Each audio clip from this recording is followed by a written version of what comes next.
Hello everybody and welcome to Big Bear Automations. Today we are looking at the Monday.com AI agent ideation from URL.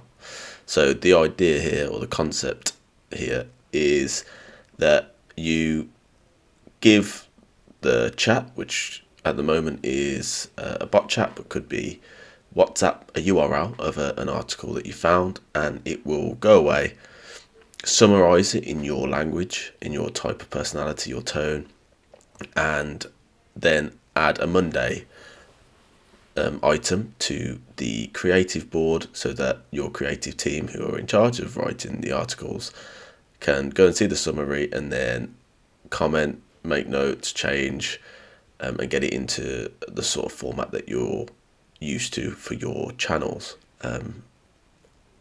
So let's dive right in and have a look at what that looks like for you.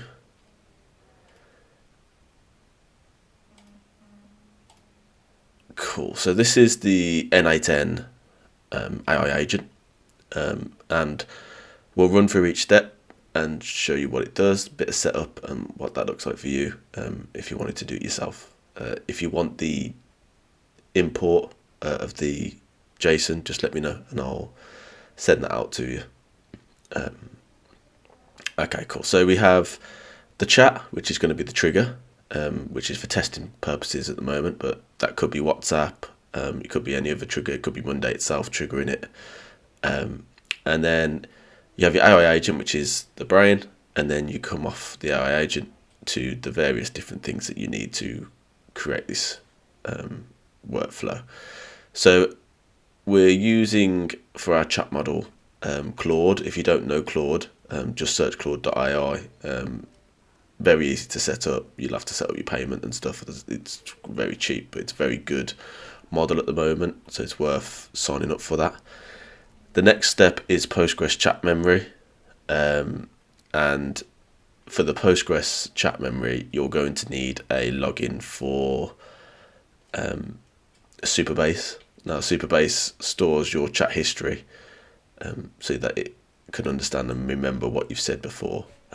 Very simple to set up. All you have to do is log in, create a project. Once you create a project, it will give you this button at the top that says connect. In here is the information that you need. So the transaction pooler is where you'll get this breakdown under the view parameters, and that's where you set up on your Postgres chat. So if you go into Postgres chat and go to set up an account, it will give you this bit here. So the host is the host, the user is the user, and password you'll set up when you create the project. So just remember your password, and then the port is the port here as well. So quite simple to set up, and once you're in, there's quite a generous free tier as well, so you should be able to do all your testing and stuff in the free tier side of the fence. So that will sort out your chat memory. Then we want a way of storing. I wanted a way for the AI agent to call other posts that I've created to get a feel for the way that I the way that I create my articles, in terms of the tone, in terms of the personality, and in terms of the way I've set things up. So this is where your vector store comes into play. So the vector store basically just sets it up to go to a Supabase Vector Store, and what Supabase does is stores it in a vector store, which I've set up as documents, and it basically just turns it into an embedding set of values.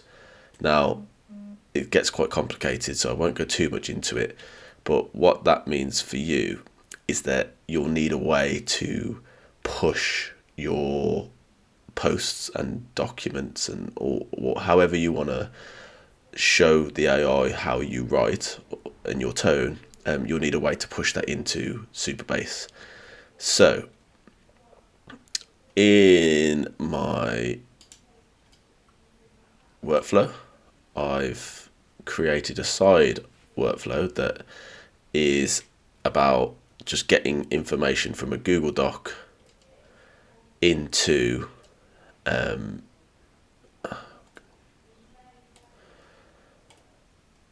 get a Google Doc into Supabase.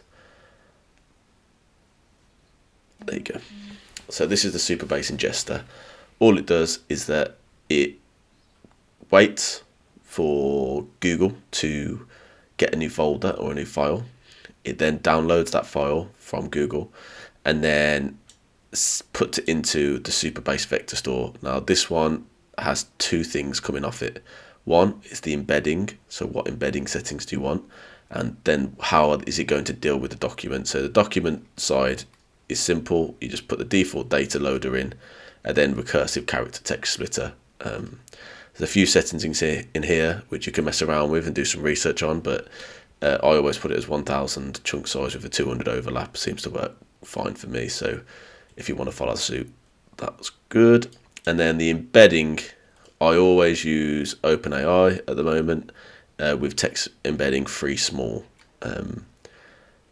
It seems to be the go-to at this present moment in time, so it's worth staying with that.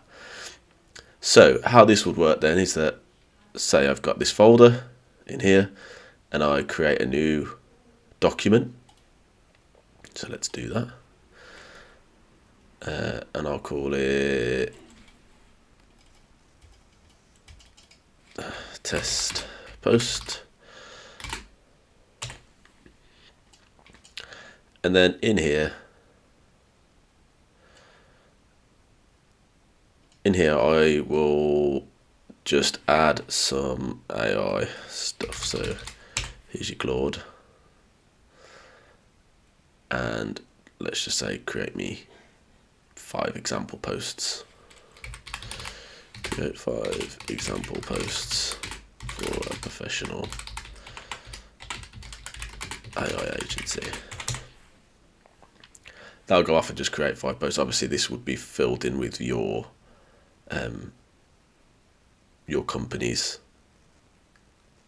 already created posts and articles, so you could make sure that it's in your tone and stuff, but for now I'm just using this as an example. Right, so we'll copy that, throw that in here, and then for close that in here we've got 2 files, and then for my ingester I'll test it, but if it was active it would have done it automatically. And what that's doing is downloading that file, getting it ready to be stored into the Supabase, and then sets the embedding and sends 94 embedded items over to Supabase.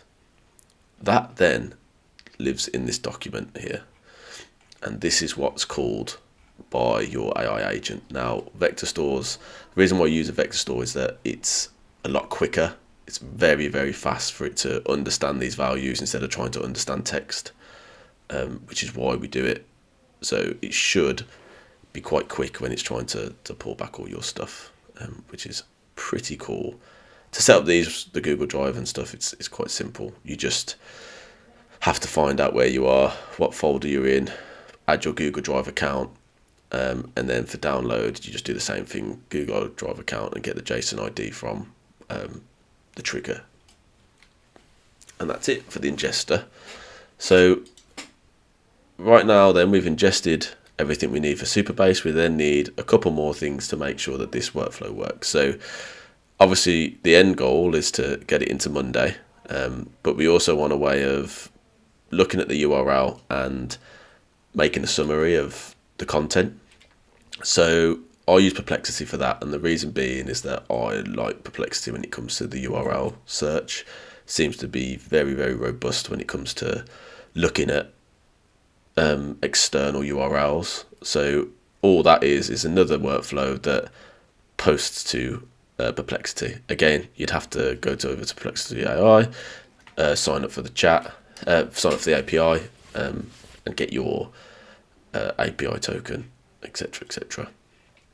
So then we need a way to send items to Monday in a format that one works with Monday docs, because I think Monday docs are pretty cool, and it'd be good for the creative team to go into Monday doc, comment on it, have their discussions in there, and part of their workflow. So we made another Monday workflow that the AI agent can call, and this goes through Monday, creates a board item based on the creative board.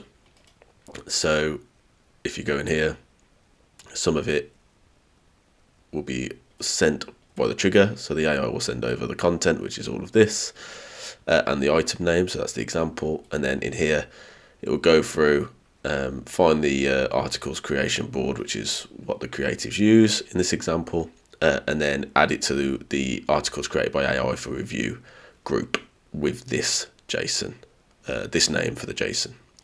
So that creates the item. So the item's been created, but now we need to create the Monday doc because we want the article content to be pushed into a Monday doc. So we've created an item, a blank item, and on that is a Monday doc column. So this is where it just gets the board. So it pulls back the board and gets back the information around the board. So the columns, which will be an empty column, but it will be a Monday doc column, so we can get the ID.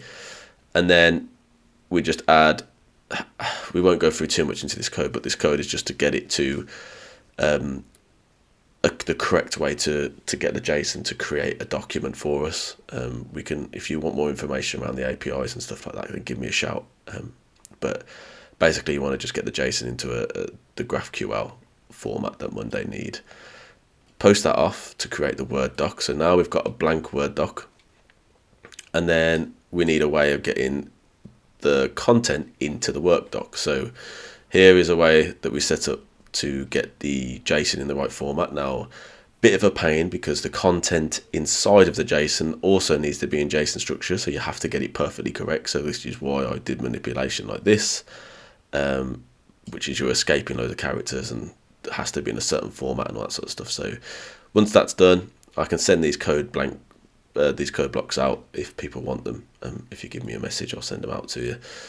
And then on the post, you just post in then to the Google Doc, the Monday doc that you created earlier, and then send in a response back saying that it's been successful to the AI agent. So let's see what that looks like. Right. So we're going to go over to Monday and choose one of their articles. The portfolio management one looks pretty cool, so let's go and see what that functionality is like.